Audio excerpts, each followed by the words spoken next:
Waalaikumsalam. Alhamdulillahirabbil alamin wa bihi nasta'inu ala umuri dunyadin. Shalatu wassalamu ala asrofil anbiya wal mursalin sayyidina Muhammad wa ala alihi wa sahbihi ajma'in. Amma ba'd. Yang pertama, mari kita aturkan puja serta puji syukur kita kehadirat Allah Subhanahu wa taala yang mana atas limpahan rezeki, berkah serta hidayahnya ya. Kita alhamdulillah sampai detik ini masih diberikan kesempatan untuk belajar mengilmui segala hikmah yang Allah sebarkan di seluruh muka bumi. Dan kebetulan saat ini Allah sebarkan juga melalui hikmah-hikmah ini, melalui serakan hikmah ini melalui media sosial kita, dari aplikasi telekonferensi salah satunya Google Meet ini yang alhamdulillah diselenggarakan oleh CFIS Masjid Kampus Undip ya. Luar biasa, barakallah ufik kepada teman-teman semua yang telah menyelenggarakan, yang sudah berupaya untuk menyediakan kolam-kolam ilmu agar ilmu-ilmu ini tidak terserak dan bisa kita kumpulkan serpihannya dalam satu gambaran yang utuh seperti itu.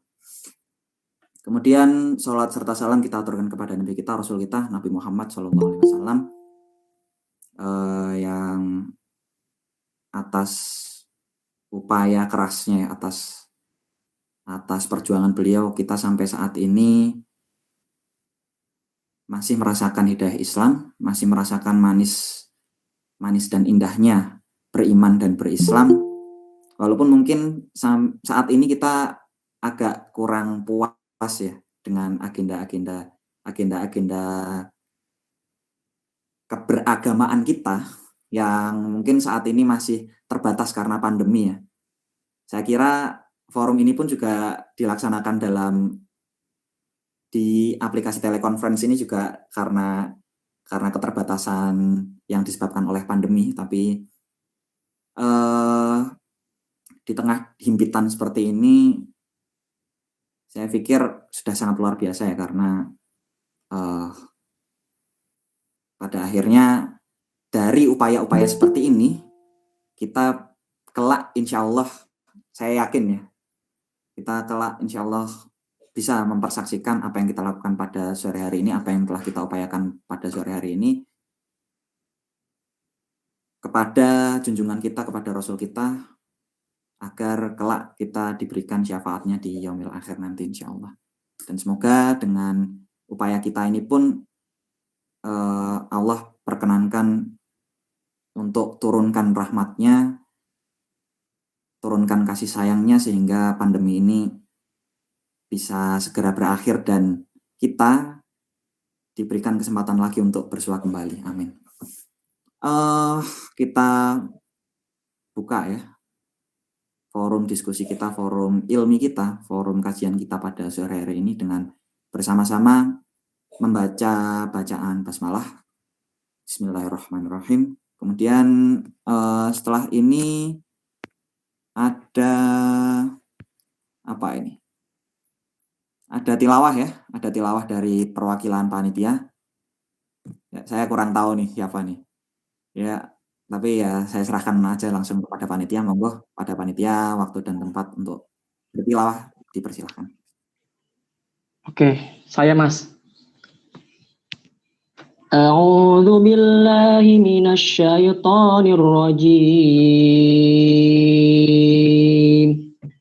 Bismillahirrahmanirrahim.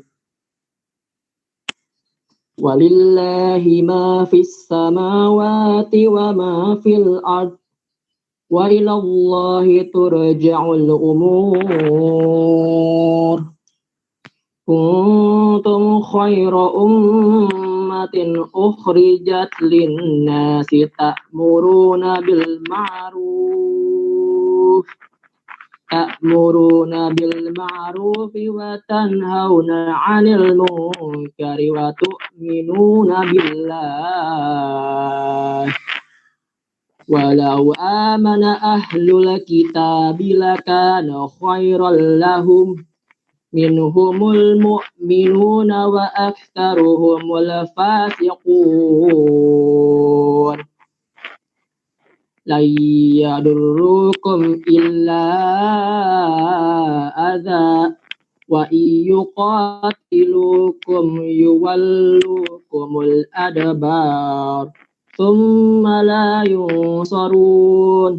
Duribat alaihimud dhillatu aynama thuqifu illa bihablim minallah wa hablim minan nasi wa ba'u bighadabin minallah wa ba'u bighadabin minallahi wa duribat alaihimul maskanah. Dzalika bi annahum kanu yakfuruna bi ayatillahi wa yaqtulunal anbiya'a bighairi haqq. Dzalika bima 'asaw wa kanu ya'tadun. Laisu sawa'a min ahlil kitabi ummatun qa'imatun yatluna ayatillahi ana al-laili wa hum yasjudun. Yu'minuna billahi wal yawmil akhir wa ya'muruna bil ma'ruf wa yanhauna 'anil munkari wa yusari'una fil khairat wa ulaika minas solihin wa ma yaf'alu min khairin falan yakfaruh wallahu alimun bil muttaqin. Shadaqallahul azim. Oke, terima kasih pada panitia, malah ketuanya sendiri ini kayaknya yang tilawah ya. Syukron Akhina Putra Ristanop atas bacaan ayat suci Al-Qur'annya. Semoga lantunan ayat suci Al-Qur'an yang tadi sudah disampaikan, yang sudah dibacakan, mampu memberikan sedikit gugahan ya di dalam hati kita, dan semoga dengan bacaan yang sudah dibacakan tadi, hati kita pun juga ikut bersih. Dosa-dosa yang menempel atau kejahatan, mungkin kilatan-kilatan kejahatan dalam hati kita pun juga semoga bisa ikut luntur, insyaallah. Ya terlepas dari menyimak atau tidak ya, saya doakan seperti itu. Kemudian, mungkin sedikit perkenalan ya. Karena kayaknya sebelum saya memperkenalkan Ustadz Adian, kalau misal saya belum memperkenalkan diri sedikit, kayaknya agak kurang pas. Jadi perkenalkan, nama saya Arif Adil Ahmad. Saya mahasiswa Undip ya, jurusan Manajemen Pemasaran, angkatan tua sekali. Kebetulan masih kuliah, tapi alhamdulillah saya juga ada nyambi sedikit kerja ya di salah satu LSM di Kota Semarang, yaitu Patiro Semarang namanya. Mungkin teman-teman bisa cek aja di Instagram kami. Malah jadi promosi LSM saya nih ya. Nggak pas kayaknya. Oke, mungkin tanpa perlu berlama-lama ya, saya perkenalkan narasumber kita pada sore hari ini. Beliau adalah Dr. Adian Husaini. Beliau lahir di Bojonegoro tanggal 17 Desember tahun 1965. Jadi beliau lahir waktu persis di zaman geger gitu ya. Zaman geger PKI. Dan beliau studi formalnya luar biasa ya. Mulai dari S1 di Fakultas Kedokteran Hewan IPB Bogor ya. Kemudian S2, beliau lanjut ke S2 di Hubungan Internasional Universitas Jayabaya Jakarta, dan melanjutkan kembali ke studi S3-nya untuk meraih gelar PhD-nya di jurusan Islamic Civilization atau peradaban Islam ya di International Institute of Islamic Thought and Civilization di International Islamic University Malaysia, ISTAC IIUM ya. Ini impian saya ini, saya pengen suatu saat bisa kuliah di sana juga. Aktivitas beliau saat ini merupakan ketua dari program doktor pendidikan Islam di Universitas Ibnu Khaldun Bogor di UIK ya. Kemudian yang kedua, beliau merupakan Direktur At-Taqwa College di Pesantren At-Taqwa Depok. Nah, luar biasa ya. Dan banyak sekali nih pengalaman aktivitas dan organisasi beliau. Beliau dulu merupakan guru biologi di Pesantren Darut Taqwa Cibinong di tahun 1988 sampai 1989. Kemudian wartawan harian Berita Buana dan Republika. Kemudian ini beliau jadi wartawan di tahun 90 sampai 98 ya. Waktu revolusi berarti mungkin beliau masih ikut-ikut meliput seperti itu. Kemudian beliau merupakan pengurus Komisi Kerukunan Umat Beragama MUI Pusat di tahun 2000 sampai 2010. Dan menjadi pengurus Majelis Tablik PP Muhammadiyah tahun 2005 sampai 2010, Ketua Dewan Dakwah Islamiyah Indonesia atau DDI di tahun 2005 sampai 2010, kemudian anggota Badan Pembina DDII sejak 2010 sampai sekarang, dan terakhir beliau saat ini juga menjadi dosen mata kuliah Islamic Worldview di program Pasca Sarjana PSTTI UI di tahun 2005 sampai 2010. Oh, berarti bukan di tahun-tahun ini ya. Tapi setahu saya beliau masih aktif mengajar, dan memang beliau track record mendidiknya sudah sangat luar biasa, sudah sangat berpengalaman. Bukunya ada banyak. Ada yang pertama Wajah Peradaban Islam, cetakan dari Gema Insani Press tahun 2005, dan buku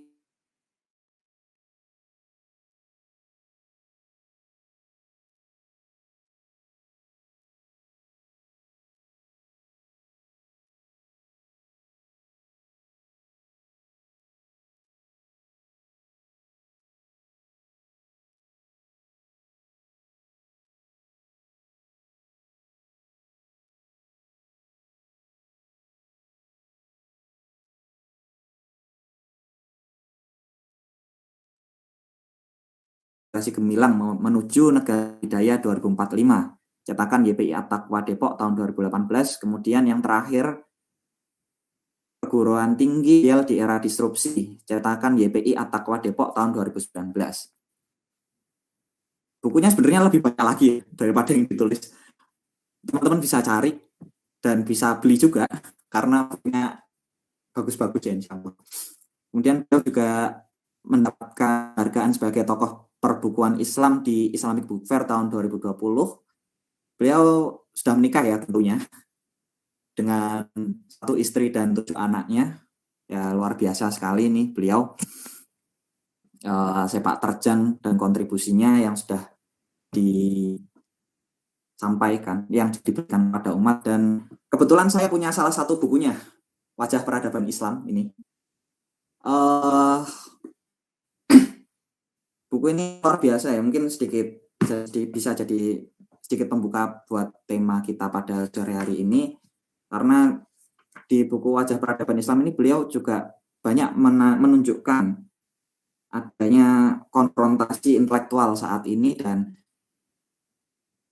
kekuatan intelektual saat ini seharusnya menjadi salah satu kekuatan ya, jadi salah satu pondasi kekuatan bagi umat Islam. Dan mengingat urgensinya, saya pikir kita semua juga harus paham mengenai apa itu konsep ilmu yang diajarkan oleh Islam, dan sejauh mana Islam menghormati ilmu, memandang ilmu, dan bagaimana Islam mempergunakan ilmu ini dalam kehidupan berperadaban seperti itu. Mungkin tanpa perlu berlama-lama lagi, karena waktu sudah menunjukkan pukul 16.00, saya persilahkan kepada Ustadz Adian Husaini.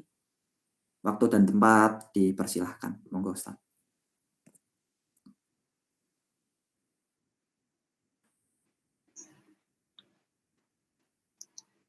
Baik, bismillahirrahmanirrahim. Assalamualaikum warahmatullahi wabarakatuh. Waalaikumsalam warahmatullahi wabarakatuh.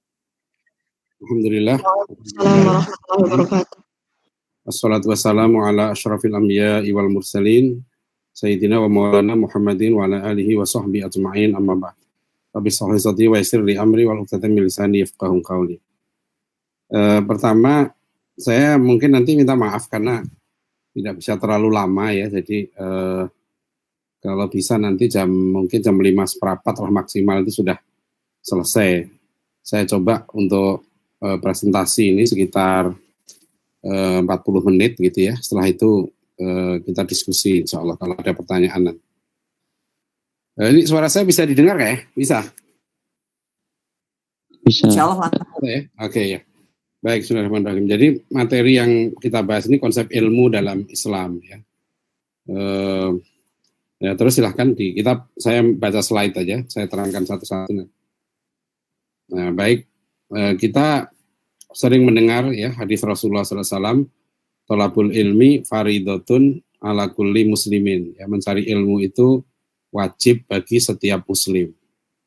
Nah tentu sudah pernah mendengar kan hadis ini gitu.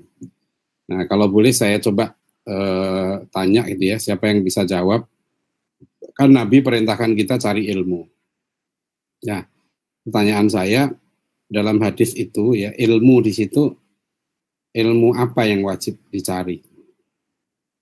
Nah, silakan yang bisa jawab siapa? Coba apa yang wajib dicari? Ya, silakan. Arif ya. Ilmu apa? Setahu saya ilmu yang dimaksud Rasulullah adalah terkait akidah ya, bagaimana kita beriman kepada Allah dan menempatkan Allah sebagai zat tertinggi ya. Itu di yang aspek. Jadi yang wajib dicari itu ya.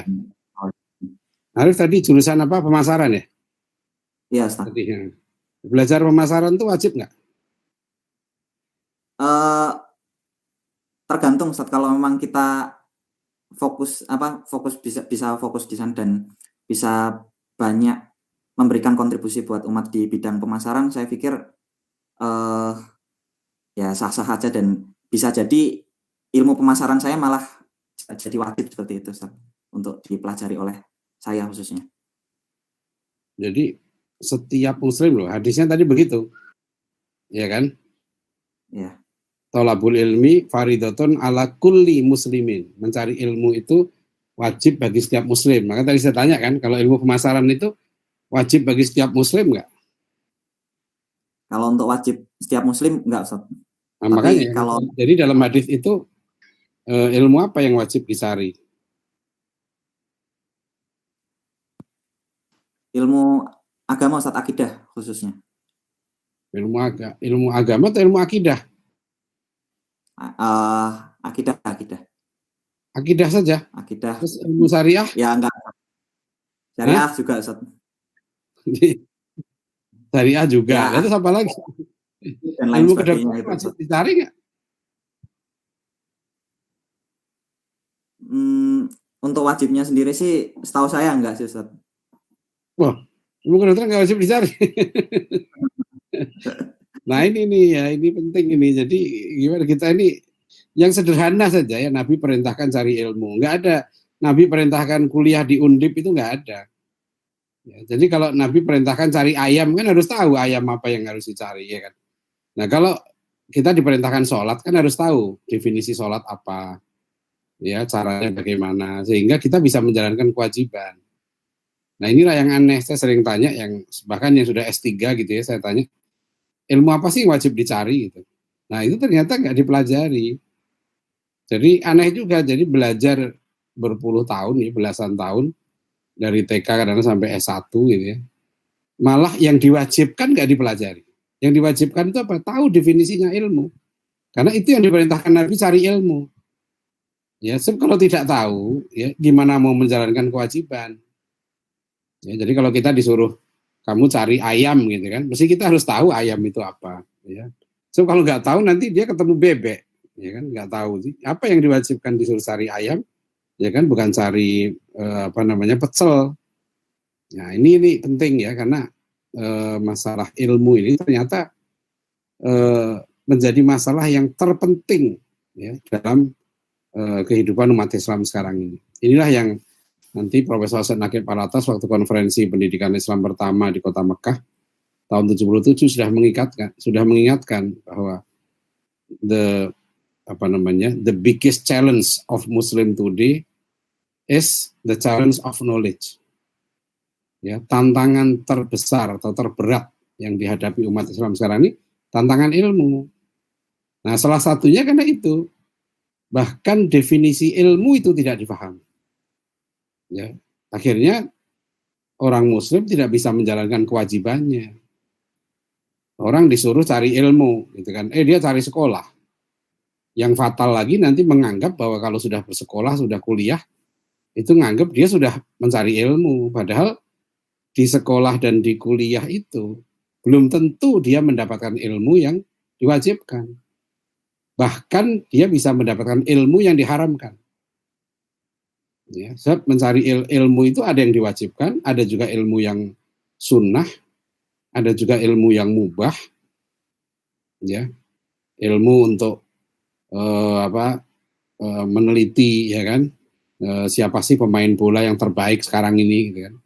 Dia tahu silsilahnya Ronaldo, ya, itu mubah itu, boleh aja, boleh tahu, boleh enggak, gitu, ya. Jadi atau bahkan ilmu yang haram. Nah itu makanya yang pertama kali ya keunikan konsep ilmu dalam Islam ini pertama mencari ilmu itu kewajiban. Jadi wajib. Ya, mencari ilmu itu bukan hak. Orang mengatakan saya berhak mencari ilmu, bukan hak, wajib. Ya, jadi kalau pendidikan diartikan nanti pendidikan adalah proses cari ilmu, maka pendidikan itu wajib. Artinya apa? Tidak ada alasan untuk tidak mencari ilmu. Apakah dia punya uang, nggak punya uang, ya? Apakah dia sekolah, nggak sekolah, apakah dia kuliah, nggak kuliah, yang namanya cari ilmu tetap wajib. Ya, sangat berbahaya kalau menyamakan antara mencari ilmu dengan sekolah atau dengan kuliah. Ya, karena yang bisa kuliah itu hanya sedikit, hanya berapa persen, nggak sampai 2% ya, dari jumlah penduduk kita. Di masa Nabi tidak ada sekolah, ya, di masa Nabi tidak ada universitas. Apakah di masa Nabi tidak ada proses cari ilmu? Nah, jadi kalau pendidikan dimaknai mencari ilmu, itu wajib dalam keadaan apapun. Gitu ya. Ini beda kalau orang mengatakan mencari ilmu itu hak, gitu ya, bukan wajib. Ya. Itu pertama. Yang kedua, Islam itu meletakkan ya mencari ilmu itu kemuliaan. Ya, orang yang mencari ilmu itu sangat dimuliakan. Pahalanya sangat besar. Lebih besar daripada puasa sunnah atau sholat sunnah. Ya, jadi kalau misalnya orang puasa sunnah, akhirnya dia lemes, tidur gitu ya, nggak cari ilmu, ya, maka dia meninggalkan yang wajib. Ya, akhirnya dengan alasan dia puasa, padahal puasanya puasa sunnah. Mencari ilmu itu wajib. Nah, masalahnya nanti tadi, ilmu apa yang wajib dicari? Jadi kalau dalam tradisi pesantren, tradisi pendidikan Islam sebetulnya selalu yang pertama itu di wilayah Jakarta sekitarnya seperti sekarang di tempat saya ini, anak-anak SD saya itu dari SD sudah diajar kitab Adabul Insan. Ya, karangan saya teman itu kitab Melayu, kitabnya kecil. Ya. Itu untuk SD. Nanti kelas 6 itu biasanya ngaji kitab namanya atau SMP gitu ya, Risalah Dua Ilmu. Nah, Risalah Dua Ilmu ini karangan Said Uthman, kitab Arab Melayu itu kitabnya kecil sekali. Itu menjelaskan ada dua macam ilmu, ada ilmu yang bermanfaat, ada ilmu yang mudorot, dan ada dua macam ulama atau dua macam guru. Ada guru yang baik, ada guru yang jahat, ada ulama yang baik, ada ulama yang jahat. Dari harusnya anak-anak sudah diajari itu. Nah, kalau di pesantren, misalnya di sini gitu ya, anak-anak itu kalau SMP dia ngaji kitab adab ilmu. Saya kitabnya Ki Hasyim Asy'ari, Adabul Alim wal Muta'alim, adab guru dan murid. Jadi kalau saya dulu di daerah Bojonegoro itu, ya, dekat Padangan, waktu saya SMP, kalau siang saya SMP negeri, kalau malam saya ngaji kitab. Jadi itu dulu anak SMP zaman saya sudah ngaji kitab Bidayatul Hidayah, itu kitab ilmu. Ya, juga ngaji kitab Arba'in Nawawiyah, 40 hadis Imam Nawawi. Itu bab pertama juga tentang niat, masuk niat cari ilmu. Ya, jadi saya SMA negeri di Bojonegoro, saya tinggal di pondok pesantren. Nah, tradisi pesantren itu kita selalu ngaji kitab namanya Ta'limul Muta'alim. Jadi kalau dalam tradisi pendidikan Islam itu dari sejak SD, SMP, SMA itu selalu ya, kitab penting yang diwajibkan untuk dikaji gitu ya, itu kitab keilmuan. Ya, selalu tentang apa itu ilmu, apa ilmu yang diwajibkan, bagaimana cara cari ilmu, bagaimana Anda mencari ilmu gitu. Itu tradisi kita dulu seperti itu gitu. Nah, makanya aneh kalau sekarang ini gitu ya, orang kuliah tinggi-tinggi malah nggak tahu ya ilmu itu. Sebab itu berbahaya. Nanti kalau di akhirat ditanya, ya berarti dia ngerti kewajibannya. Yang aneh kalau kemudian tidak tahu tapi merasa tahu. Nah, itu manusia yang paling celaka di dunia. Rajulun la yadri wa la yadri annahu la yadri. Orang yang tidak tahu dan tidak tahu kalau dia tidak tahu. Nah, itu rajulun la yadri wa la yadri annahu la yadri. Nah, makanya aktivitas keilmuan itu bahkan yang pertama kali ya, wahyu yang turun itu kan Iqra. Bacalah. Iqra bismi rabbikal ladzi khalaq, itu aktivitas keilmuan. Ya, baik baca ayat-ayat Allah yang qauliyah ataupun kauniyah. Ya, itu aktivitas ilmu. Membaca di situ, ya, bukan hanya membaca tapi bacalah dengan nama Tuhanmu, ya, bukan membaca, ya, bukan belajar atas nama hawa nafsu, tapi belajar itu karena Allah. Makanya Rasulullah mengingatkan nanti dalam sebuah hadis, kalau orang salah niat mencari ilmu, ya, mencari ilmu untuk kepentingan dunia semata-mata, maka dia tidak akan mencium baunya surga. Ya, itu ya prinsipnya itu. Ini prinsipnya beda dengan di Barat. Kalau di Barat orang meletakkan orang sekolah atau cari ilmu gitu ya, itu di sana disebut hak. Jadi boleh saja dia mau cari ilmu enggak gitu kan. Ya, kita pun sekarang begitu kan, ada wajib belajar gitu ya. Wajib belajar tapi cuma sampai SMP. Ya harusnya enggak, wajib belajar itu sampai mati. Jadi kalau bahayanya kalau orang menyamakan mencari ilmu dengan sekolah, ya nanti khawatir dia selesai kuliah, satu menganggap selesai cari ilmu, selesai kewajiban cari ilmu, terus merasa yang wajib cari uang. Nah, itu kesalahan fatal. Baik, itu satu ya. Yang kedua, ya, keunikan konsep ilmu dalam Islam, Islam itu epistemologinya integral. Jadi kalau kita bicara konsep ilmu, kita bicara 3 aspek ya, falsafah ilmu itu. Satu, ontologinya, ya, whatness-nya gitu ya, apa yang kita pelajari itu, ilmu itu apa gitu, itu ontologinya. Tapi kalau epistemologinya, bagaimana kita meraih ilmu. Nah, cara meraih ilmu itu disebut dengan sebab meraih ilmu, ya, itu ada 3 ini dalam kitab Aqidah Imam Nasafi, yaitu kitab akidah tertua yang diterjemahkan dalam bahasa Melayu, ya, Aqaidah Nasafiyah. Disebutkan bahwa ya summa asbabul ilmi linnasi thalathatun, sebab manusia meraih ilmu itu ada 3. Apa itu? 1, panca indera. 2, akal. 3, khobar sodik. Nah, di sini penting. Islam itu sebetulnya tidak hanya mewajibkan belajar ilmu agama, ya. Jadi kalau disebut dengan ulumuddin, ilmu agama, itu ilmu yang sumbernya Al-Quran dan Sunnah. Ya, sumbernya wahyu. Wahyu itu sebagian dari khobar sodik. Ya, kalau dilihat di situ ada khobar sodik. Khobar sodiknya ada dua. Ada khobar sodik yang wahyu, yaitu Al-Quran dan Sunnah. Ada khobar sodik yang bukan wahyu. Berita yang datang ya, dari orang-orang yang terpercaya, yang jumlahnya tidak memungkinkan mereka berbohong. Ya, kita yakin itu kebenaran. Seperti misalnya, kita menentukan siapa orang tua kita.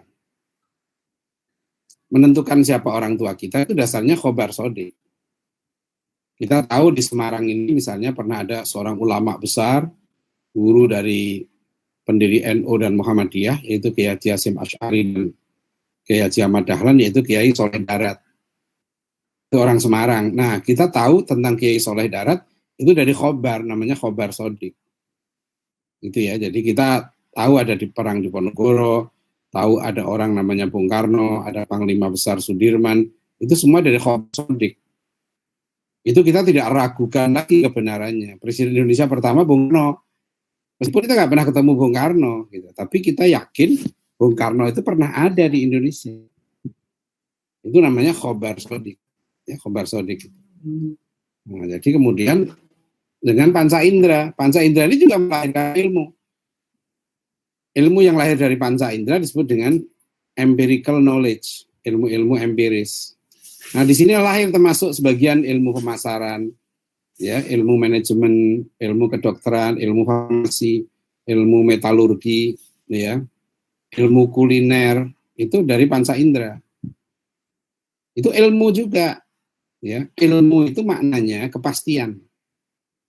Jadi kalau sesuatu itu disebut ilmu, maknanya sesuatu itu menghadirkan keyakinan dalam diri kita sesuai dengan ilmu. Kita nggak boleh beda pendapat menentukan mana binatang babi gitu. Ya nggak boleh beda pendapat, kita sepakat. Jadi kalau misalnya di dalam Al-Quran dikatakan hurimat alaikumul maitatu wa damu wal lahmul khinzir, daging babi diharamkan. Maka manusia nggak boleh beda pendapat tentang apa itu babi. Jadi ayat Quran jelas melarang babi, tapi kalau kemudian orang berselisih mana definisi babi, itu nggak akan terjadi karena orang sepakat. Ya. Kalau tidak ada kesepakatan, tidak ada ilmu, contohnya ilmu kuliner. Jadi kalau orang mengatakan misalnya kalau masak soto Lamongan gitu ya, maka misalnya masukkan cabai 5 biji gitu ya. Maka 5 biji cabai itu dipastikan hanya pedas. Harus sepakat buat itu pedas. Kalau manusia nggak ada kok cabai yang manis, itu nggak masuk cabai. Jadi nggak usah ditambahi. Masukkan cabai yang pedas, ini nggak perlu.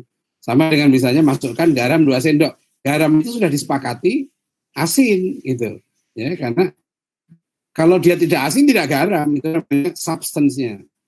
Kalau belajar filsafat itu ada form, ada substance. Ya, substance itu hakikatnya. Manusia itu adalah makhluk yang berpikir. Nah, itu manusia hakikatnya. Bukan dia berjalan pakai kaki atau merangkak gitu ya. Itu bukan substansi manusia. Dia disebut manusia karena jiwanya, karena pemikirannya. Selama dia tidak berpikir, maka dia bukan manusia lagi. Gitu. Nah, itu namanya substance. Ya, jadi itu substance-nya pedas ya. Kalau ada cabai rasanya manis, nggak masuk cabai gitu. Itu contohnya. Jadi itu namanya empirical knowledge. Itu diakui dalam Islam. Ya. Kemudian akal. Ya, akal ini juga sumber ilmu. Sebab manusia meraih ilmu salah satunya dengan akal. Ya, misalnya contoh. Kalau kita melihat ada kotoran misalnya ya, dengan warnanya agak kuning gitu ya. Baunya begini-begini, maka kita sudah hati kita itu, pikiran kita memastikan bahwa ini kotoran kucing. Meskipun kita tidak melihat kucing. Sebab nanti dalil akal ini yang diberikan oleh Allah kepada manusia untuk menemukan Tuhan. Gitu. Kalau manusia itu tidak mengakui keberadaan Tuhan, maka dia itu betul-betul bodoh. Ya, karena dirinya saja, ya dia tidak tahu dari mana dia berasal. Nah, itu contoh ya. Jadi akal ini memastikan, ya dalil akal itu. Jadi ada 3 sumber ilmu. Nah, dalam Islam 3 sumber ilmu ini diintegrasikan. Ya, kita tidak boleh hanya menggunakan 2 sumber ilmu ya dalam menyelesaikan satu masalah. Misalnya corona gitu ya. Corona ini kalau dalam Islam kita harus memadukan 3 sumber ilmu ini. Apa itu? Panca indera. Meskipun kita nggak bisa melihat sendiri, kita percaya kan dari penginderaan ya dengan teleskop elektron gitu yang dilakukan oleh para ahli virus atau ahli kedokteran. Ya, kita percaya itu. Karena mereka sudah melihat ya kan, panca indera mereka melihat itu. Kemudian yang kedua dengan akal. Akal itu menghubungkan satu fakta dan fakta yang lain. Nah, satu lagi, kalau orang muslim memandang corona itu dengan khobar sodik. Apa itu khobar sodik? Ya dari Al-Quran. Nah, kita baru tahu bahwa ya, corona ini dikirim oleh Allah. Jadi virus itu jangan dibenci gitu loh. Jadi sampai ada yang ya lawan virus lah, kita kutuk corona. Loh, corona itu nggak punya kehendak. Corona itu dia nggak iseng, gitu ya. Yang dulu deh Semarang, ya minggu depan ke Jakarta, nggak begitu corona itu. Nanti ya kayak awan yang mencurahkan hujan, itu tidak punya kehendak. Besar, ya menimbulkan gempa bumi, itu bukan lempengan bumi itu yang berkehendak, tidak. Corona ini datang karena dikirim oleh Allah, kehendak itu Allah.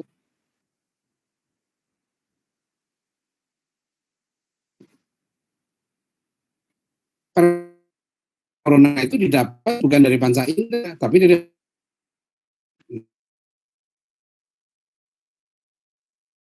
mana? Kan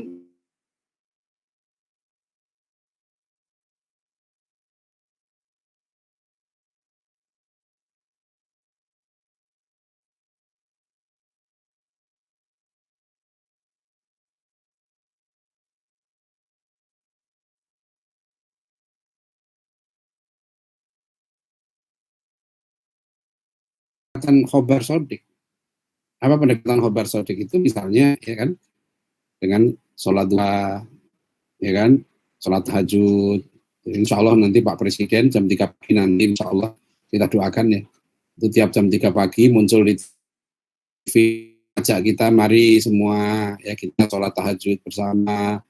Jadi doa pada Allah ya mudah-mudahan corona ini segera ditarik oleh Allah. Karena yang ngirim Allah, corona ini bukan virusnya datang sendiri. Nah ini ilmu ini namanya. Ilmu dari mana itu? Ilmu pasti itu. Ya kan? Dari wahyu. Itu namanya ilmu yang sumbernya khobar sodik. Kalau orang menolak wahyu, itu harusnya dia menolak yang lain. Kalau orang menolak khobar sodik sebagai sumber ilmu hanya berpegang kepada yang rasional dan empiris, nggak ada yang lulus S1, S2, S3. Ya kan? Nggak ada. Kalau Anda pernah belajar fisika, ya, di gurunya ngomong kecepatan cahaya itu 274.000 km per detik. Kemudian mahasiswa itu bilang sama dosennya, Pak, Bapak udah pernah ngukur nggak itu kecepatan cahaya? Segitu itu. Paling dosennya ngomong katanya, kata yang pernah ngukur begitu. Gitu. Ya kan? Kalau orang nggak percaya khobar sodik, orang naik pesawat. Begitu dia naik pesawat, itu yang namanya profesor, semua. Kalau ngomong pesawat kita ini, ya kan, ada pilotnya namanya ini, gitu ya, misalnya namanya Suroto, gitu ya. Itu seorang yang berpikir, katanya rasional, katanya harus empiris, dia harus lihat. Maaf Mbak, saya harus lihat sendiri pilotnya ada nggak? Gitu kan? Harus jangan percaya pada khobar itu. Pramugari itu nggak dikenal, dia jujur atau enggak, jangan-jangan ada pilotnya. Pilotnya itu kalau jangan-jangan, ya kan, nah, itu nggak tahu dia. Harus kalau dia ilmuwan, ya harus masuk ke kokpit itu. Maaf, Bapak pilot, Betul Bapak namanya Surohmat. Bapak sudah berapa lama pilot? Buktinya Bapak pernah jadi pilot. Mana ijazahnya, kan gitu dong. Jadi orang itu lucu ya, nggak percaya sama Nabi yang umur hidup nggak pernah bohong. Tapi dia percaya sama pramugari yang kenal pun dia nggak tahu ini benar apa enggak. Pesawat ini terbang menuju misalnya ke Bali, nggak ngerti juga dia. Ini mau ke Bali, mau ke Hong Kong juga dia nggak tahu. Tapi percaya. Nah, itu contoh itu. Jadi ilmu manusia itu banyak yang aneh, ya, banyak yang zolim, banyak yang bodoh, ya, karena dia suka, ya, nggak percaya dengan putusan Allah, ya, yang sudah terbukti hujahnya dengan bukti-bukti yang benar, tapi tidak percaya sama orang lain. Malah percaya, dan dikasih tahu di buku pelajaran itu, jutaan tahun yang lalu nenek moyang kamu itu namanya hominid, ya, sebangsa kera. Jutaan tahun yang lalu, ratusan ribu yang tahun yang ngomong aja nggak pernah lihat sendiri. Itu pun dipercaya sekarang di sekolah-sekolah. Coba. Nah itu jadi ini aneh. Makanya kalau dalam Islam ya nggak boleh begitu. Ya harus 3 sumber ilmu ini jadi penyelesaian. Dalam menyelesaikan masalah gunakan 3 pendekatan ini. 3 sumber ilmu. Jadi empirical knowledge, rational knowledge, dan revealed knowledge, ilmu wahyu. Ya, revealed knowledge. Itu dulu ya. Kemudian yang ketiga ya, keunikan konsep ilmu dalam Islam itu kita punya yang namanya marotibul ilmi. Marotibul ilmi ini ada derajat ilmu. Nah, tadi itu yang hadis Nabi tadi itu, ya. Jadi ilmu itu tidak sama loh. Ada ilmu yang hukumnya fardu ain, ya, harus dicari. Tadi misalnya ilmu akidah. Ilmu akidah itu ada yang fardu ain, ada yang fardu kifayah. Ya, ada yang wajib dimiliki setiap muslim, ada yang wajib dimiliki sebagian muslim, meskipun itu ilmu akidah. Maksudnya apa?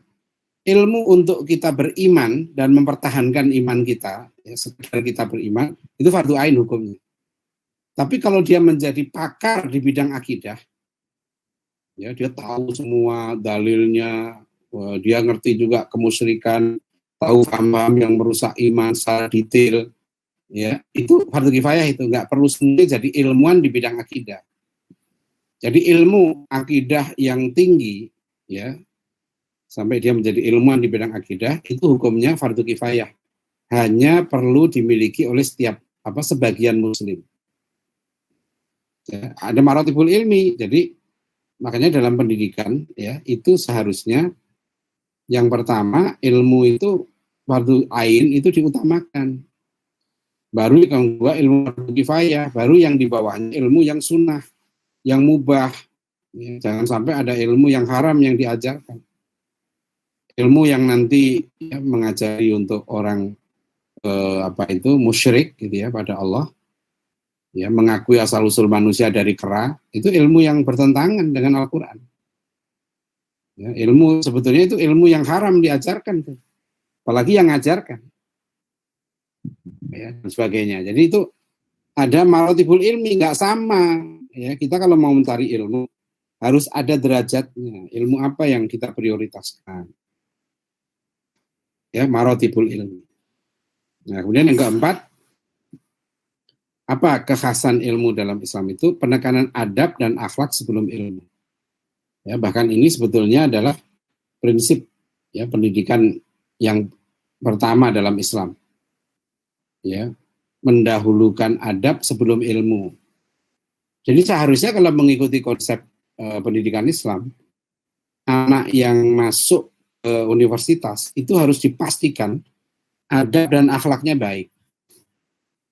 Ya, jadi insya Allah, ya, nanti kalau saya jadi penasihat presiden saya nasihati, ya, Menteri Pendidikan supaya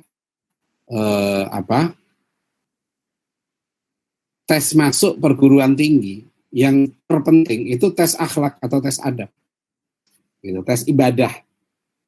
Jadi masuk Undip itu seharusnya bukan hanya yang dites matematikanya, fisikanya, kimianya, bahasa Indonesia, bahasa Inggrisnya, enggak itu sebetulnya yang terpenting ya, dia akhlaknya baik enggak, adabnya baik enggak, ya, ibadahnya bener enggak, gimana caranya, gampang itu, ya tinggal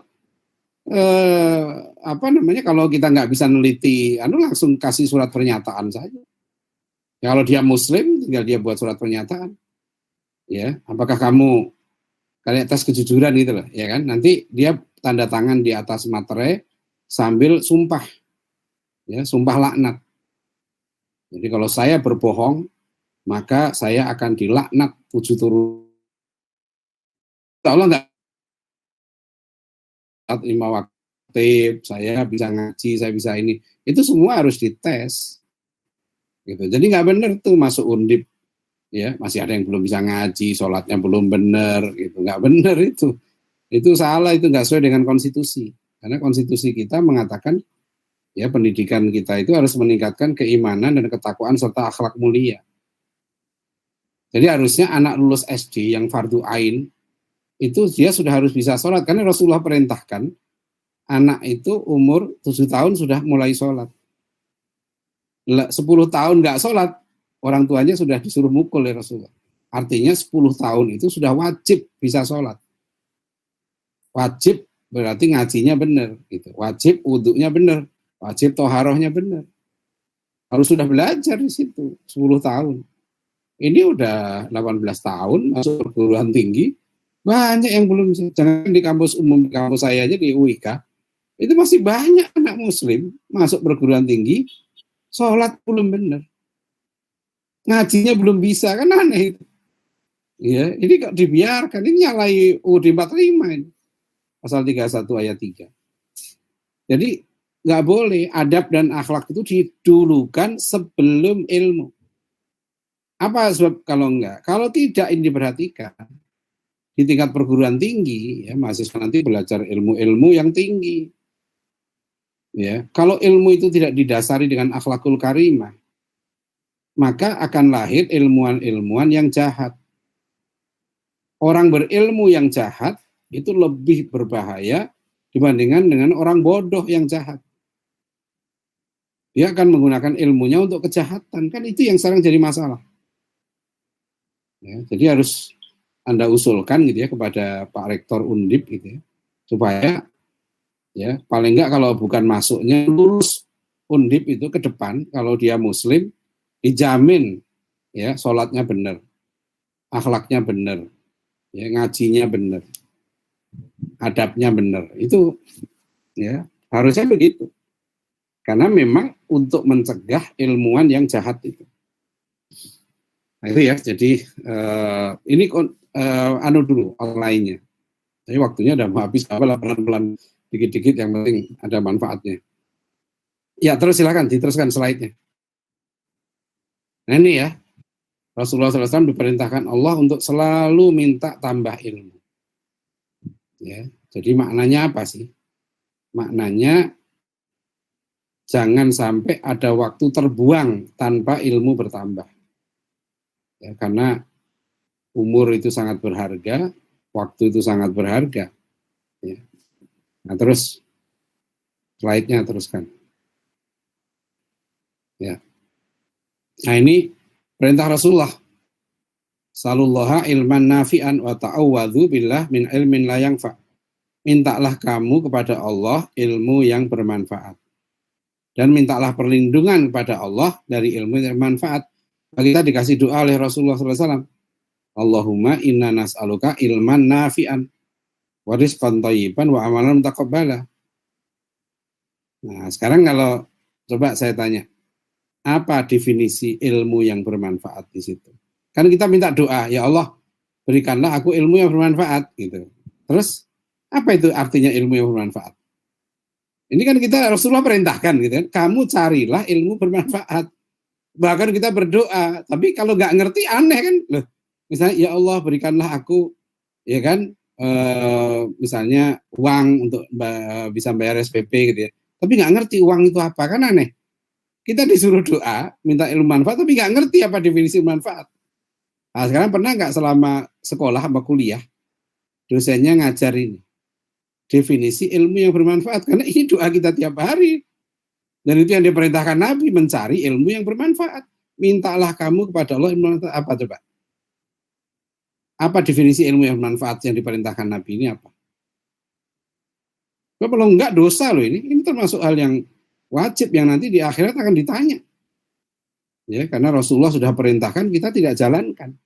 Apa itu ilmu yang bermanfaat? Siapa yang bisa jawab? Ayo. Ya. Insya Allah nanti hadiahnya SPP gratis. Minta sama Pak Rektor ya. Ada yang fakultas ekonomi nggak? Fakultas ekonomi. Arif tadi fakultas ekonomi ya? Bukan, Ustaz, saya FISIP. Oh, FISIP. Loh, pemasaran itu FISIP? Iya, kalau di Undip. Oh gitu lah, ekonomi. Kayaknya ada, Ustaz. Siapa? Dekannya masih Pak Suharnomo? Masih? Masih. Masih ya? Nah, dan nanti minta sama beliau, bilang dari Pak Adian. Ya, dibilang Pak Suharnomo tadi dapat hadiah, bisa jawab soal, ya nanti digratiskan SPP-nya oleh Pak Suharnomo. Nah, siapa yang bisa jawab? Apa itu definisi ilman nafi'an itu? Ilmu yang bermanfaat itu apa? Nah kan aneh kan? Coba bayangkan dari kecil ya kan nggak belajar gitu ya, banyak sudah belajar macam-macam. Lah Nabi perintahkan kamu cari ilmu yang bermanfaat, malah nggak ada definisinya. Hati-hati nih, kita nyari ilmunya, yang diwajibkan cari ilmu loh, bukan sekolah. Sekolah, kampus bisa menjadi tempat cari ilmu, bisa menjadi tempat yang berbahaya. Kalau di sekolah dan di kampus itu justru diajarkan ilmu-ilmu yang tidak bermanfaat, sebaliknya malah. Nah, coba lihat sekarang. Kalau saya dulu dari kecil saya udah ngaji ini di SMP, saya sudah ngaji kitab Bidayatul Hidayah. Dan coba terus, ada nggak setelah ini di slide? Nah, terus. Nah, terus.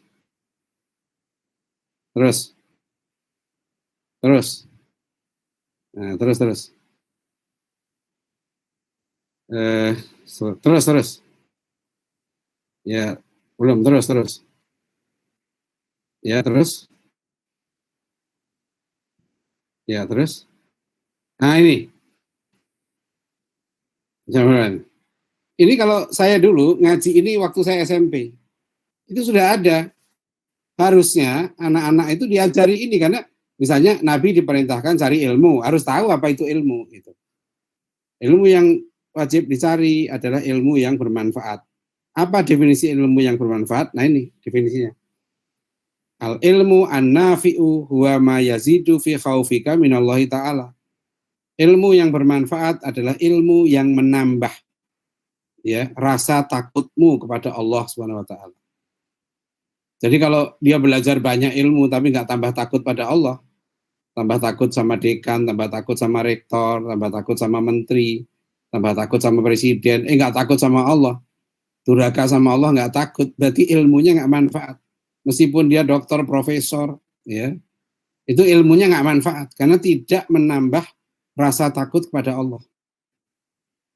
Ya, bukan rasa takut pada tuyul. Ya.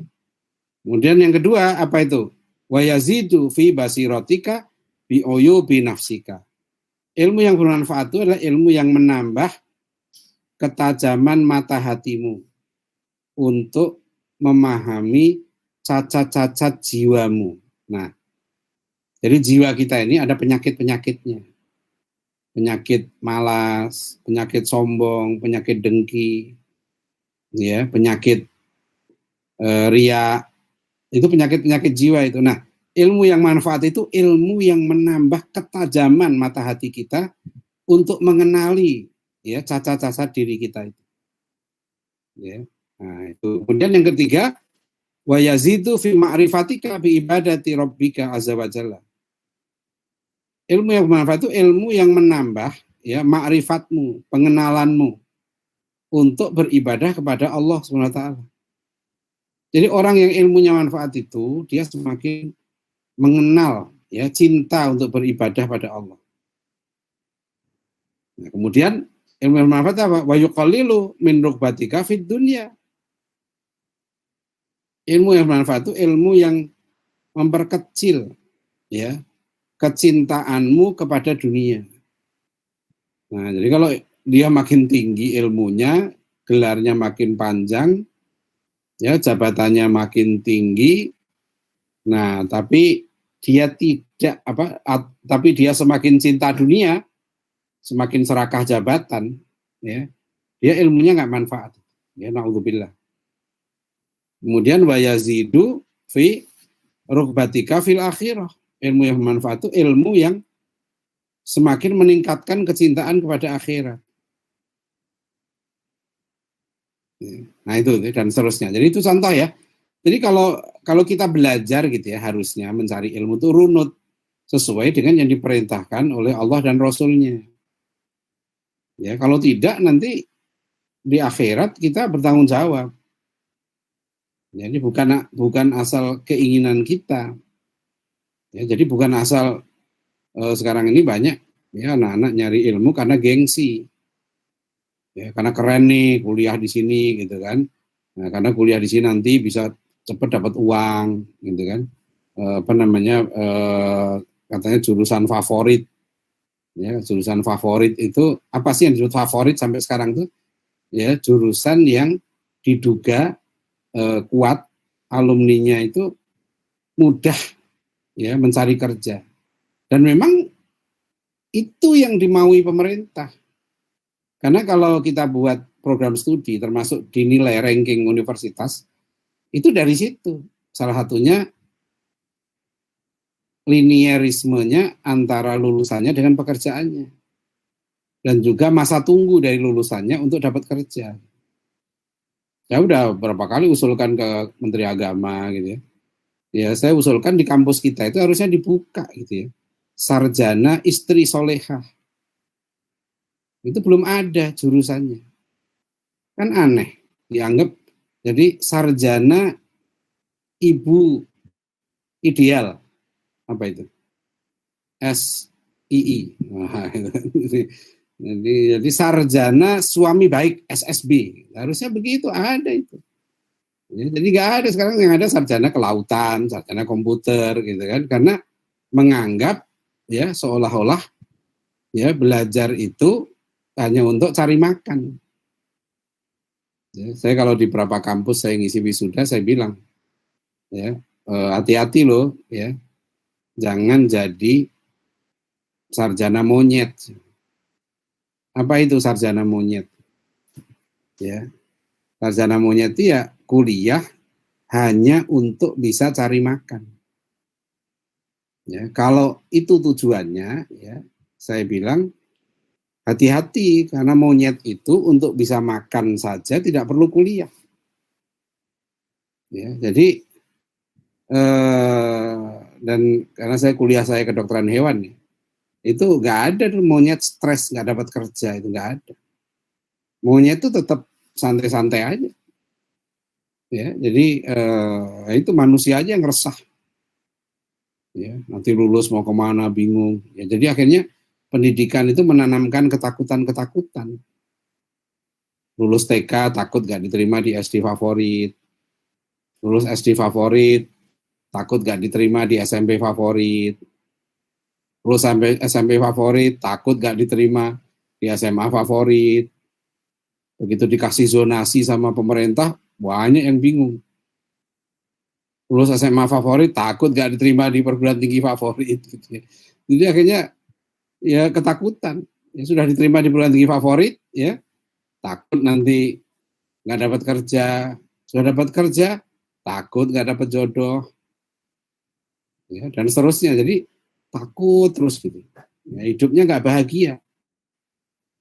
Anda lihat aja sekarang nih kondisi mahasiswa di dunia. Ya, kalau ada yang bawa handphone coba lihat Google. Nih Google saya lihat University makes me feel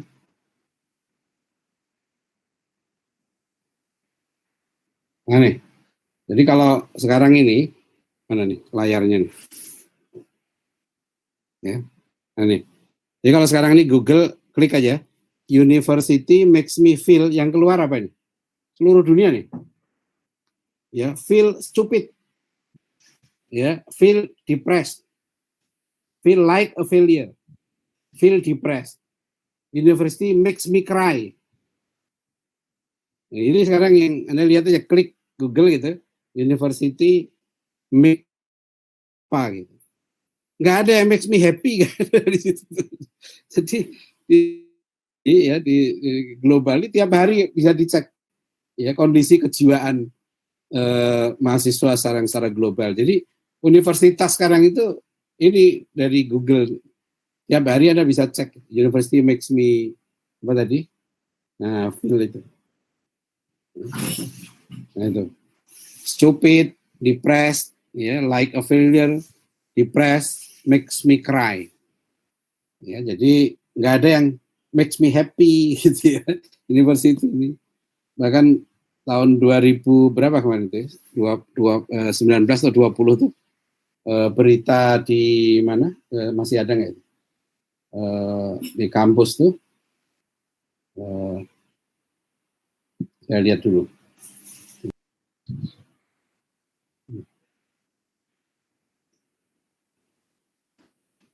Ini kalau Anda lihat nih berita apa?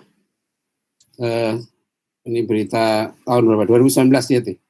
Di kompas.com 20% mahasiswa di Bandung berpikir serius untuk bunuh diri. Nah, ini beritanya nih, 20% mahasiswa di Bandung berpikir serius untuk bunuh diri. Yang sudah mencoba bunuh diri itu 6%. Ya, yang sudah mencoba bunuh diri.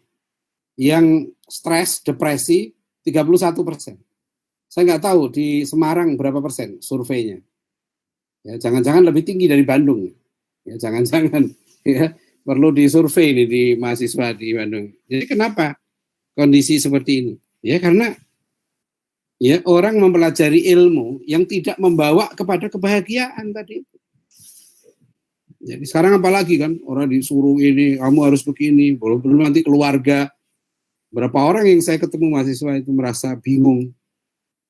Ya, karena dibebani ini, kamu kan pinter dulu, masa kamu belum kerja, belum ini kan status sosial begini, wah itu tambah stres. Ya.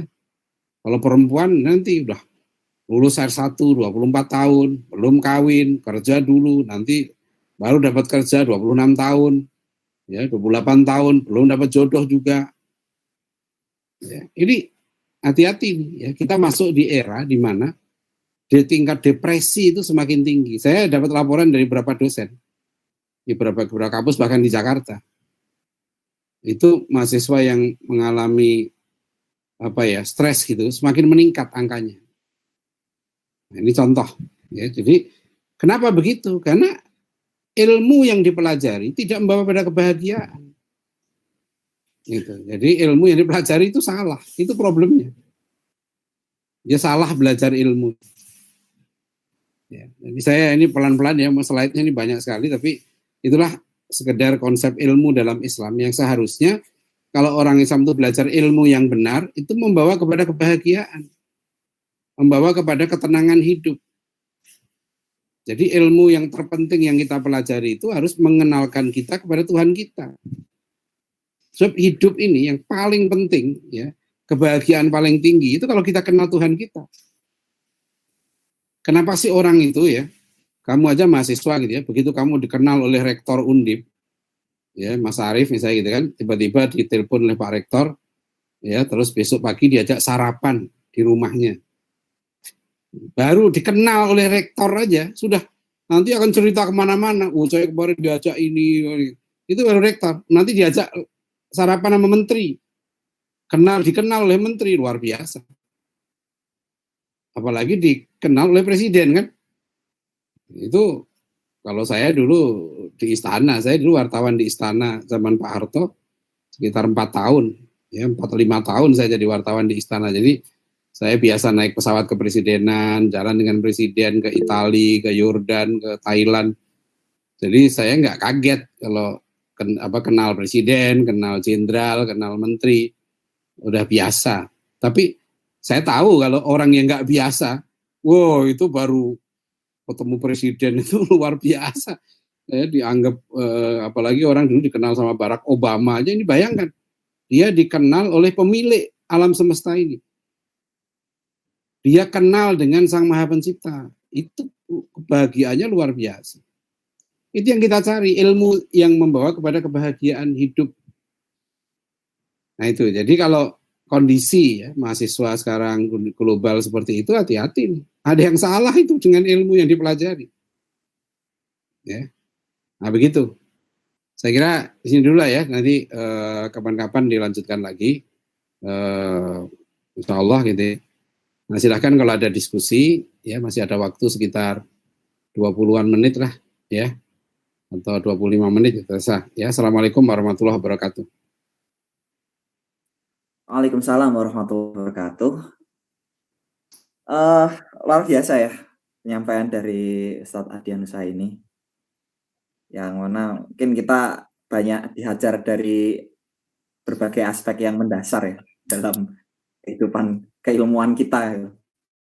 Baik sebagai siswa, sebagai ya, orang yang diberikan legitimasi sosial sebagai orang yang berilmu, dan sebagai seorang hamba. Dan ini saya rasa kalau teman-teman nggak nyatet rugi sih, seriusan. Mungkin dari teman-teman sendiri kira-kira ada yang mau didiskusikan atau gimana? Dari teman-teman monggo, saya persilahkan untuk open mic. Karena kolom chat kosong dari tadi saya lihat. Isinya cuma Masya Allah, izin meninggalkan forum gitu. Ya, monggo. Ya, monggo.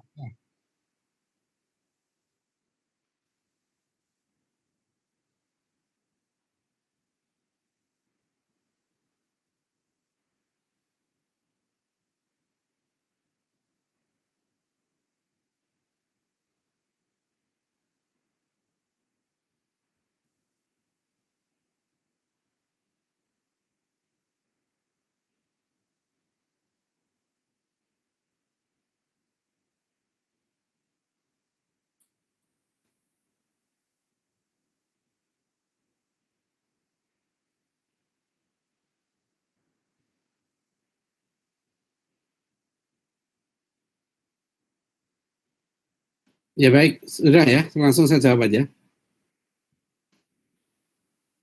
Jadi, monggo Ustaz, langsung. Ya, jadi begini, makanya tadi kembali ya, belajar ilmu itu yang runut, yang teratur, ya, supaya kita nanti bisa menempatkan sesuatu pada tempatnya.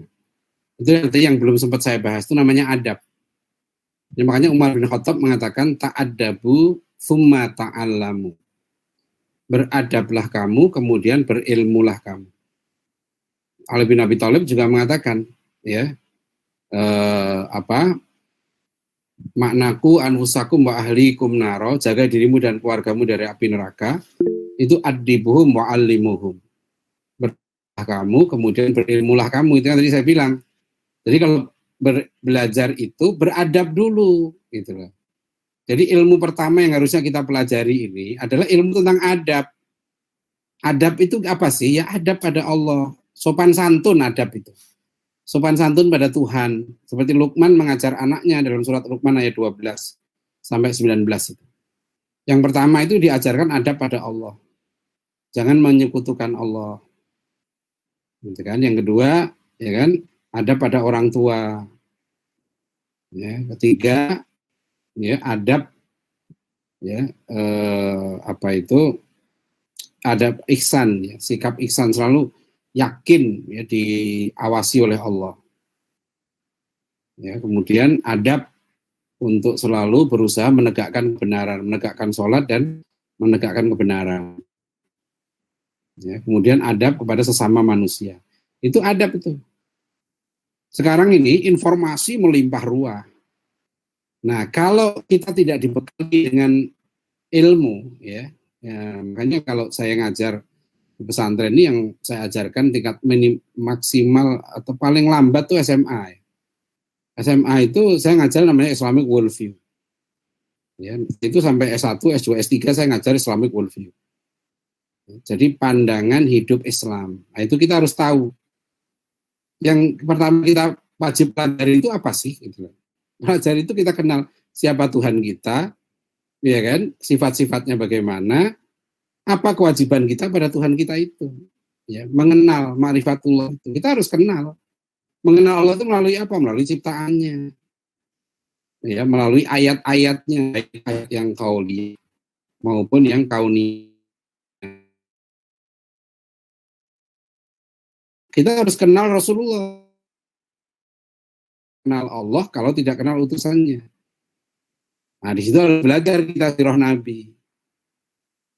Ya, jadi setelah itu nanti tumbuh rasa kagum kita, rasa cinta kita pada Rasulullah. Karena Rasulullah satu-satunya manusia di muka bumi yang seluruh aspek hidupnya itu jadi contoh. Tidak ada satupun manusia di muka bumi, ya, yang keluarganya jadi contoh, ya, akhlaknya jadi contoh, ibadahnya jadi contoh, sedekahnya jadi contoh. Bahkan fisik Rasulullah itu jadi contoh. Rasulullah itu hebat bukan hanya dalam ibadah, fisik Rasulullah itu terbaik. Rasulullah itu terkuat fisiknya. Ya, jadi itu jarang, nggak ada manusia seperti Nabi Muhammad SAW. Itu harus dikenali. Itu. Setelah itu, ya, kita belajar tentang diri kita. Kalau di pondok pesantren ini, anak-anak SMP kami ajari namanya Gurindam 12. Ini ada juga nih di slide ini, makanya ada Gurindam 12 slide keberapa itu. Ya, karena pasal ini nih. Nah, ini pasal 1 nih, Gurindam 12 ya. Ini kalau anak SMP di pesantren saya di At-Taqwa sini, wajib ini belajar Gurindam 12. Dari Arab Melayu, ini aslinya Arab Melayu, tulisannya Arab. Sudah dilatinkan. Ini kan dari pujangga terbesar kita, Raja Ali Haji yang menulis. Lihat pasal 1 itu. Barang siapa tiada memegang agama, sekali-sekali tiada boleh dibilangkan nama. Itu sikap hidup itu. Kamu kalau nggak berpegang pada agama, namamu pun nggak perlu disebut. Artinya, nggak ada artinya kamu sebagai manusia. Orang nggak berpegang agama mau jadi apa? Ya, sebentar ada telepon penting. Saya jawab dulu ya. Nah,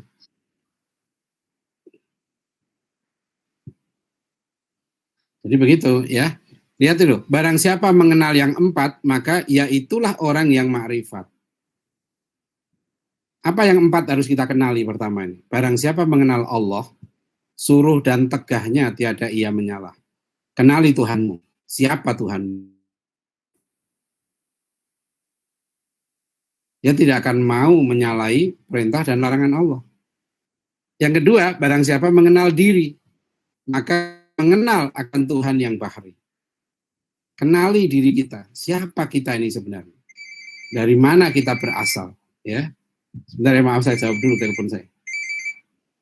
Ya, Bu, ya, Assalamualaikum. Iya, lagi ngisi pengajian.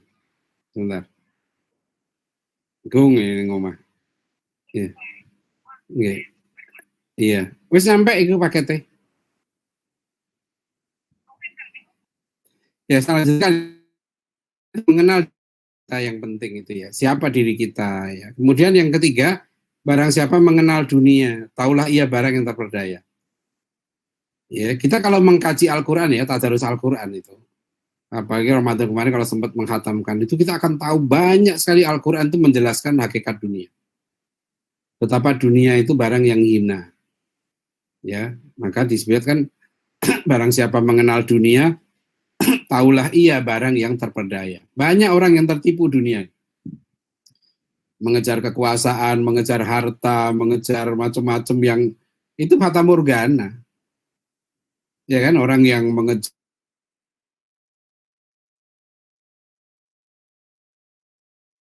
dia bingung, narkoba malah ujungnya.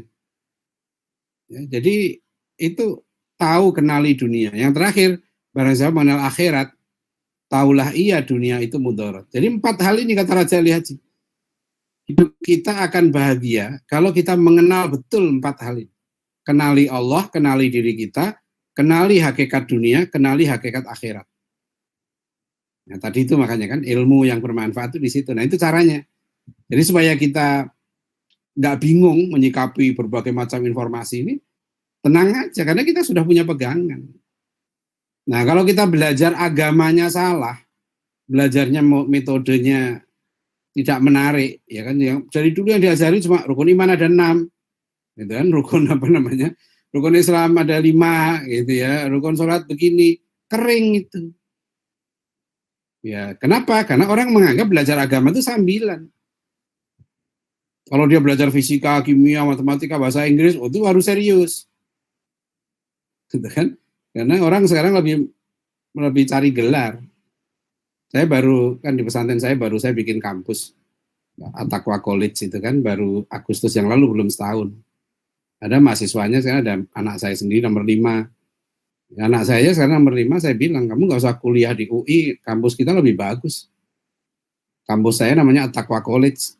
S1 itu hanya 2 tahun aja. Ya, gelarnya LC. Ya, lulusan Cilodong.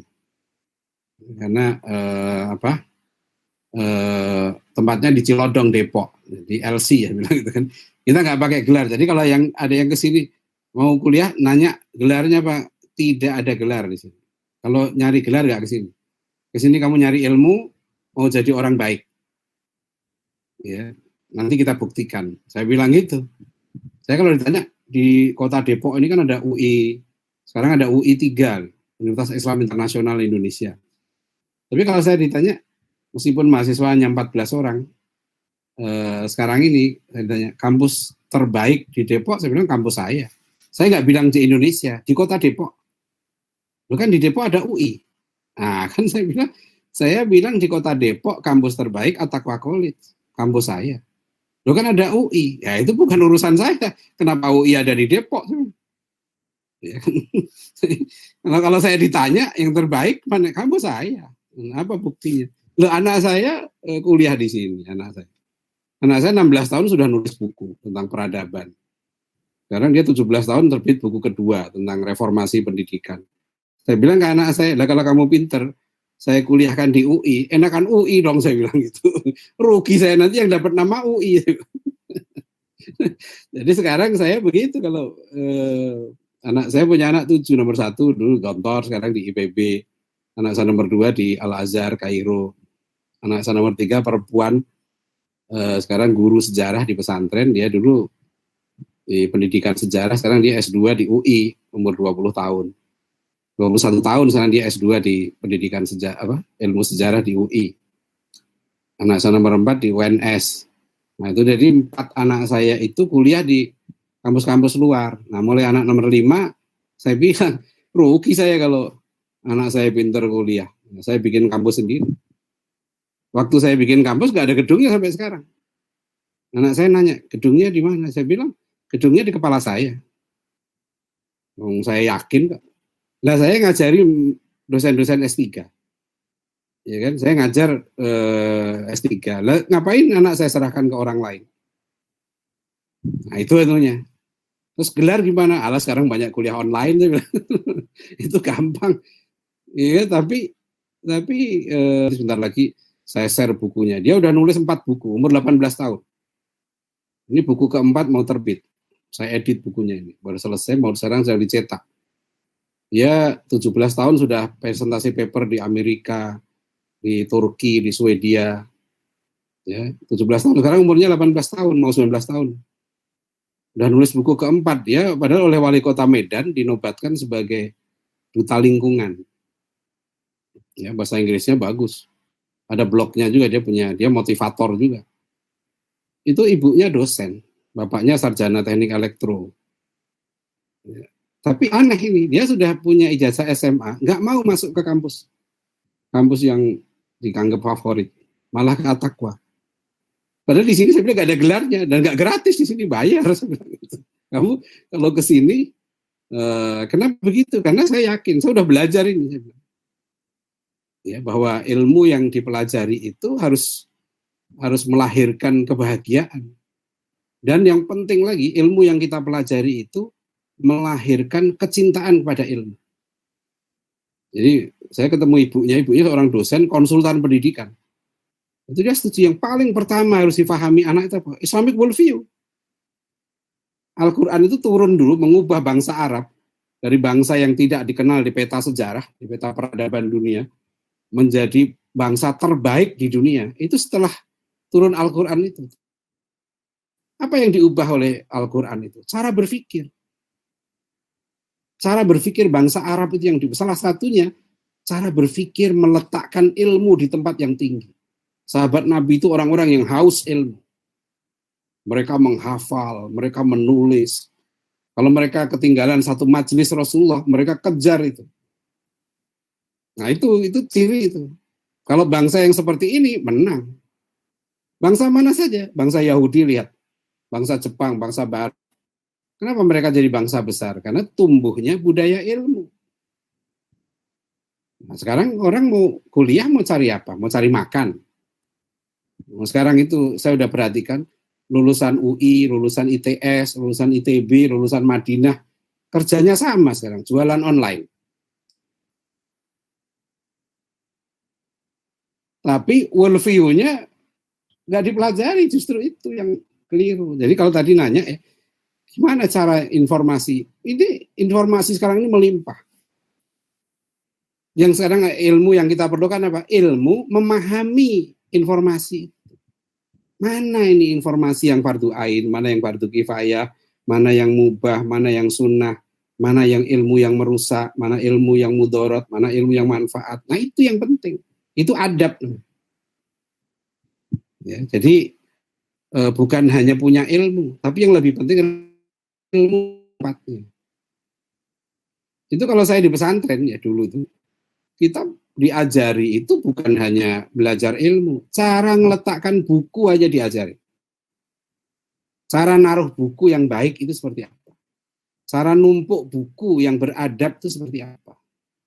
Itu yang tadi marotibul ilmi. Islam itu indah konsep ilmunya. Ya, itu yang tidak dimiliki. Ya, tradisi ilmu dalam Islam yang sangat indah itu. Nah, itu tadi ya. Jadi pertanyaannya tadi seperti itu.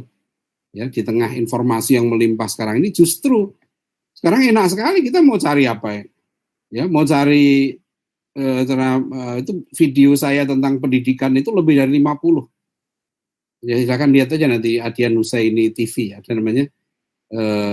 Saya ada channel YouTube tuh, silakan di situ ada 50 lebih kuliah saya tentang pendidikan, tentang ilmu tentang pendidikan. Ya, oke, begitu. Nomor 1, waktunya mepet. Ada mungkin satu lagi ya, silakan. Mungkin ini sih Ustadz, ya karena tadi sudah bilang maksimal bisa jam 17.15 dan pertanyaan yang masuk banyak gitu, mungkin kalau misal saya minta izin untuk beberapa pertanyaan yang sudah masuk nanti direkamkan dan dikirimkan ke panitia seperti itu, mungkin diizinkan tidak ya Ustaz? Bisa. Oh ya, karena saya juga agak kurang enak hati kalau misal saya meminta Ustadz untuk menjawab pertanyaan sisanya, karena pertanyaan yang masuk ini ya saya pikir sangat berat Ustadz untuk dibahas dalam waktu yang singkat. Tidak apa-apa lain kali insya Allah. Ini kritik saya buat teman-teman. Ya, insya Allah. Dan ini kritik saya untuk teman-teman ya, karena beberapa kali saya dimintain tolong untuk memandu diskusi seperti ini. Kebiasaannya adalah pertanyaan itu selalu masuk ketika sesi pertanyaan itu baru dimulai gitu. Sedangkan waktu asatid kita saya pikir sempit ya. Dan kesempatan untuk bertemu dengan sosok seperti Ustadz Adian Husaini ini juga jarang kita temui. Dan jarang juga kita mendapatkan momen untuk bertanya langsung. Apalagi melihat bobot pertanyaan yang mungkin teman-teman lontarkan di satu waktu itu, saya pikir ini rebutan lah. Jadi ke depan mungkin teman-teman bisa persiapkan pertanyaan itu bahkan sebelum acara dimulai dengan teman-teman mengecek latar belakang di bidang Atau apa begini, dan sebagainya. Arif ya, saya Ya. terbuka aja kalau ada masalah-masalah silahkan handphone saya dikasih aja biar nggak menggantung. Ya, jadi waktunya nggak apa-apa selesai. Tapi silahkan kalau ada yang mau bertanya tentang ilmu pendidikan begitu, Ya. kasih handphone saya aja, ya. Nanti bisa WA. Oh ya, WA dulu, nanti kalau siap. panjang cukup telepon, ya. Ya. Ya. Saya Ya, pamit siap. dulu ya. Terima kasih. Ya, saya pamit Ya. dulu ya, Arif. Mungkin ini Ustadz, Ya. satu, saya minta ada permintaan dari panitia, jadi katanya ada foto sesi sesi foto bersama seperti itu, Ustadz. Gimana caranya? Teknisnya nanti Ustadz dan teman-teman nyalakan video gitu, nanti dari panitia yang akan gitu. Ya, Ustadz. Ya mungkin teman-teman yang lain juga bisa ikut ya, silahkan.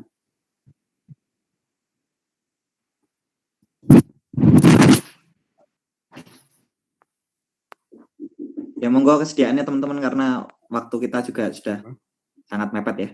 Ya. Monggo panitia sudah.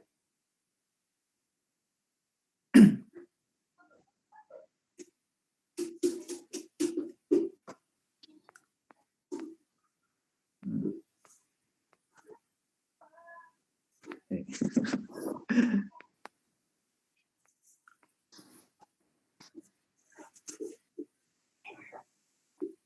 sudah mungkin dicukupkan seperti ini dulu ya, karena insya Allah saya pikir potret wajah Ustadz sudah cerdas insya Allah. Yang kedua, wakhirsin.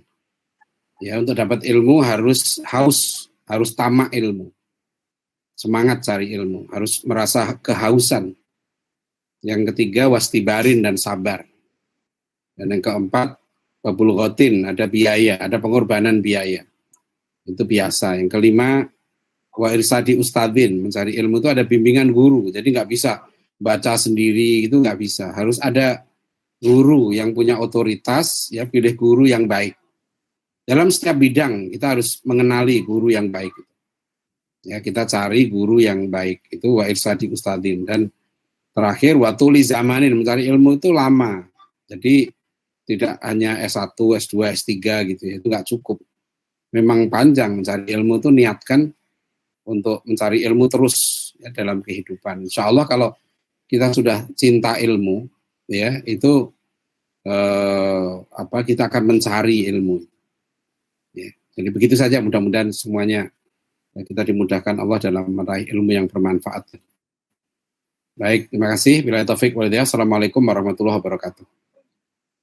Waalaikumsalam. Waalaikumsalam warahmatullahi wabarakatuh. Terima kasih Pak Ustadz. Atas ilmu yang sudah disampaikan.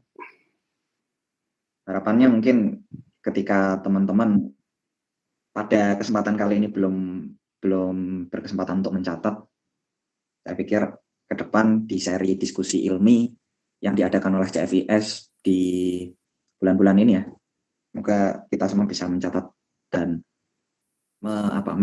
mengurung, memerangkap ilmu ini dengan segala daya dan upaya terbaik kita.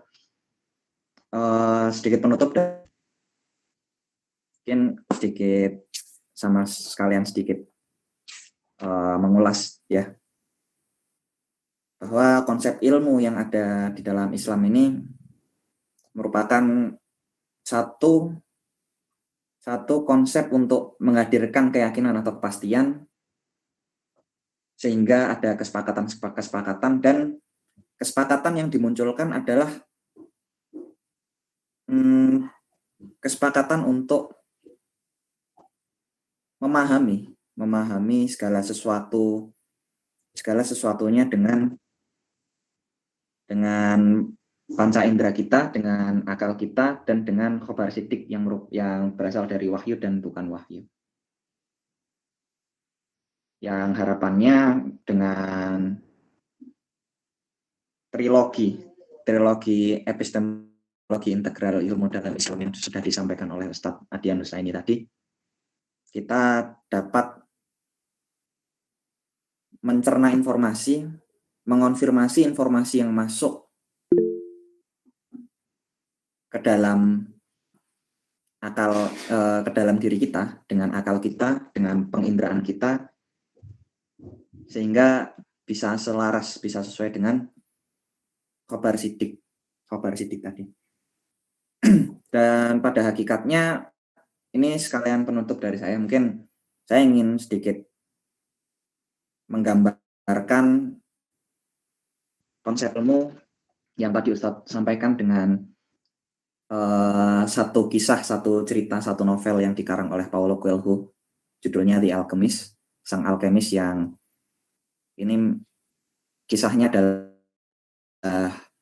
dan pemuda yang bermimpi mendapatkan satu harta karun di Mesir, sedangkan dia berposisi di Spanyol, dan pada akhirnya dia melaksanakan satu perjalanan ke Mesir mencari harta karun, dan ternyata harta karun itu ternyata ada di Spanyol, terpendam di tempat dia bermimpi, di gereja tempat di mana dia sempat tidur mendapatkan mimpi itu. Yang saya mau kutip adalah mungkin apa yang kita lakukan dalam melakukan perjalanan, dalam memperjalankan diri kita untuk mencari ilmu. Saya pikir dengan memahami konsep ilmu yang sudah disampaikan oleh Ustadz tadi, kita akan kembali. Kita akan pada akhirnya akan mengembalikan pemahaman kita, mengembalikan ilmu pemahaman kita kepada yang memiliki ilmu, yaitu Allah Subhanahu wa taala, dan di sanalah letak kebahagiaan, di sanalah letak kelapangan, di sanalah keberkahan dalam hidup kita berasal. Dan mungkin itu saja yang bisa saya sampaikan, dan mungkin saya pandu ya, karena waktu sudah menunjukkan pukul 17.19, dan saya pikir ada beberapa teman-teman di sini, atau insya Allah banyak ya dari teman-teman di sini yang melaksanakan puasa ayam, dan saya pikir teman-teman juga punya hak untuk mempersiapkan waktu berbukanya. Maka dari itu saya tutup acara.